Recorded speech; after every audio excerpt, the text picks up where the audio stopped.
Feliz y buen domingo, día del Señor. Que sea un domingo donde pululen las bendiciones, que nos pueble siempre la felicidad, que sea plena como la da el Señor. Y hoy, en este domingo 5 de septiembre, año 2021, correspondiente para el 23º domingo 23 del tiempo ordinario, en el ciclo B que celebramos en la liturgia propia de la iglesia.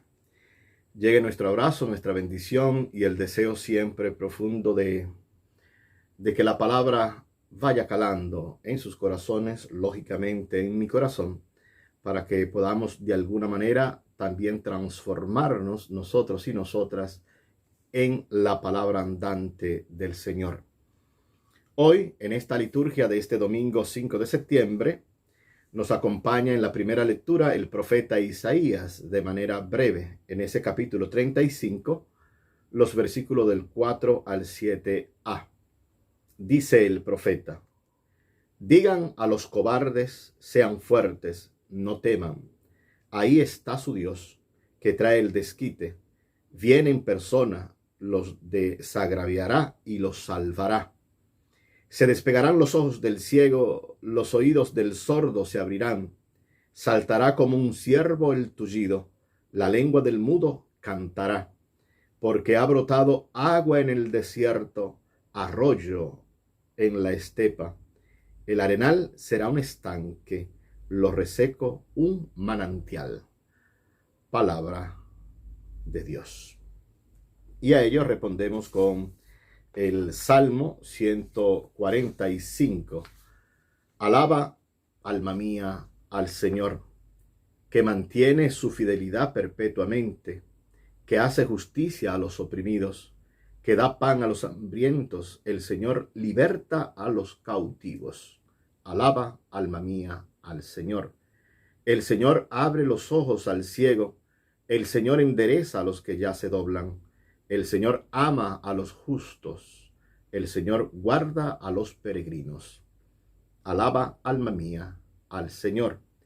Sustenta al huérfano y a la viuda, y trastorna el camino de los malvados. El Señor reina eternamente, tu Dios, Sión, de edad en edad. Alaba, alma mía, al Señor. Y leemos, a continuación de la carta del amigo Santiago, hoy leemos el capítulo 2, los versículos del 1 al 5. Dice el querido apóstol: hermanos míos, ¿ustedes creen que en nuestro glorioso Señor Jesucristo no hagan diferencia entre las personas? Supongamos que cuando ustedes están reunidos, entra uno con anillos de oro y traje elegante, y entra también un pobre andrajoso. Y ustedes fijan la mirada en el de traje elegante y le dicen: siéntate aquí en un buen puesto, y al pobre le dicen: quédate de pie o siéntate allí en el suelo. ¿No están haciendo diferencias entre las personas y siendo jueces malintencionados? Escuchen, hermanos míos queridos. ¿Acaso no escogió Dios a los pobres de este mundo para hacerlos ricos en la fe y herederos del reino que prometió a los que lo aman? Palabra de Dios. Y así arribamos al Evangelio de Marcos, hoy en el capítulo 7, los versículos 31 al 37. Dice el querido Marcos, evangelista: en aquel tiempo salió Jesús de la región de Tiro, pasó de nuevo por Sidón y se dirigió al lago de Galilea, atravesando la región de la Decápolis. Le llevaron un hombre sordo y tartamudo y le suplicaban que impusiera las manos sobre él. Lo tomó, lo apartó de la gente y a solas le metió los dedos en los oídos. Después le tocó la lengua con saliva.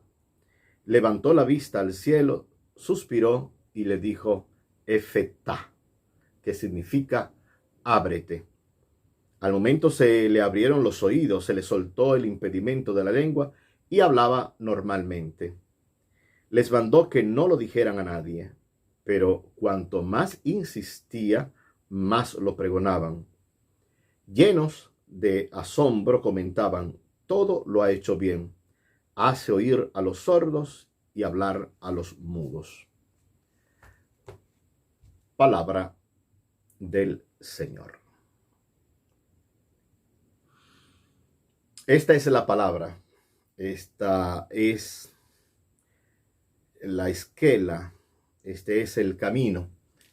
Estas son las pautas que hoy la liturgia nos pone para vivirlo en plenitud. Primero celebrarlo en la Eucaristía de hoy tempranito en la mañana, celebrar nuestro pedacito de fe y posteriormente que nos acompañe todo el domingo y lo que viene después del inicio de esta semana en este Día del Señor.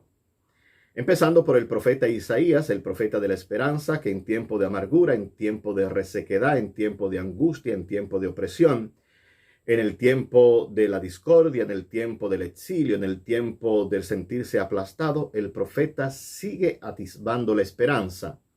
Y es una esperanza que no es boba, no es una esperanza demagoga como la que nos tienen acostumbrado, muy acostumbrado nuestros políticos de los colores distintos, que hablan de la esperanza y la gente termina aplaudiendo y haciendo pleitesía, pero es una esperanza demagoga, es decir, es una esperanza boba. La esperanza que insufla el profeta Isaías es la esperanza que aguarda más allá de la convicción de aquello que es invisible a los ojos, de aquellas cosas que son esenciales, de aquellas cosas que se pueden sentir hasta en las palpitaciones y en el abrir de nuestros poros. Es una esperanza que va marcada por la historia, va marcada por un pasado y sabe que el Señor ha ido interviniendo en los momentos más oscuros. Es esa esperanza que nos hace sentir con ahínco, con una entereza, con una grandeza interior de saber que nunca es más oscura la noche que cuando está llegando el día y que podrán cortar todas las flores, pero nunca impedirán que nazca, que surca la primavera. El profeta Isaías empieza a ver que brotan las aguas en los desiertos, que en el páramo salen fuentes, que pasan arroyos por la estepa, que todo lo que es arenal se queda desierto e empieza a ser habitado. Que nos habite también a nosotros y a nosotras de alguna manera la esperanza del querido profeta Isaías, cantada también en el Salmo 145. Alaba, alma mía, al Señor, como dice el Salmo. Él que abre los ojos al ciego y se endereza a lo que ya a veces nos doblamos.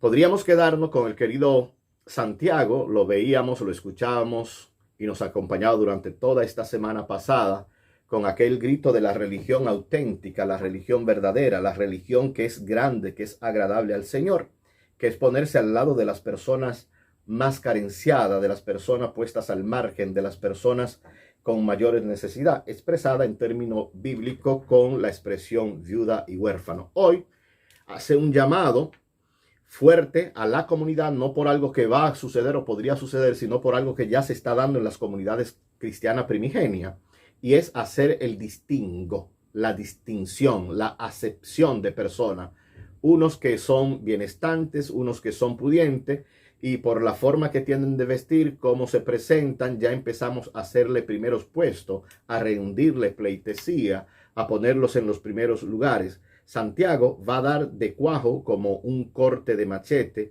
para decirnos, no, eso no puede ser así. Recuerden quiénes son los preferidos del Señor. Anawín es Yahvé, los pobres de Yahvé. Así que en la vida cristiana, en nuestros templos, en nuestras iglesias, en nuestros espacios, atención, si vamos en la contraria de lo que nos pide Santiago, que es lo que nos pide el Maestro de Nazaret, que estemos en relación de equidad, de igualdad y que nadie se sienta superior a nadie, sino que todos somos hermanos y hermanas.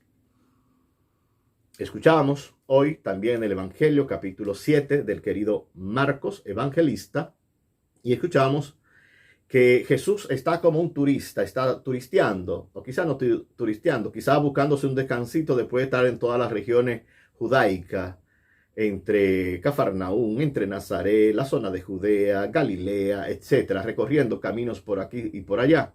Y ahora está en una zona que no tiene nada que ver con la cultura, con la tradición, con la identidad, con la historia judía, o tal vez sí con la historia por las confrontaciones propias. Sin embargo, Jesús está por allí y en aquel espacio le presentan a una persona sorda que además le resulta difícil hablar. Y es interesante que Jesús no hace una campaña proselitista, Jesús no habla del reino de los cielos, Jesús no dice tienen que seguirme, Jesús no está diciendo el reino de Dios está cerca, nada de eso. Jesús está caminando, le presentan y a la persona que es marginada, la que está puesta al margen, la que está puesta prácticamente en el desconcierto de la historia, de la identidad y de la persona misma por su sordera, recordando que la sordera es no escuchar y no escuchar prácticamente oposición a Dios por aquello de Shema, escucha a Israel. Hay alguien que no escucha, hay alguien que no puede ni siquiera aleluya, aleleo, alabar al Señor. Y Jesús lo toma aparte, y este tomar aparte es importante porque nos indica ponernos a solas con Dios solo y dejar que el Señor nos toque y sobre todo dejar y poder escuchar una palabra simple que nos devuelve la dignidad y devuelve a todos, a toda la dignidad como persona, y es este arameo efetá, ábrete. Hemos de abrirnos a la novedad de Jesús, hemos de dejar que nos pase la palabra por nuestras aurículas, hemos de dejar que salga la palabra por nuestros labios y hemos sobre todo de estar en esta apertura que nos pide el Señor cuando Él nos saca del tumulto para ponernos a sola con Él solo. Efetá, también para nosotros. Buenos días, buen domingo, día del Señor. Que el Señor tenga piedad y nos bendiga, ilumine siempre su rostro sobre nosotros y nos conceda su bendición y su paz. Amén.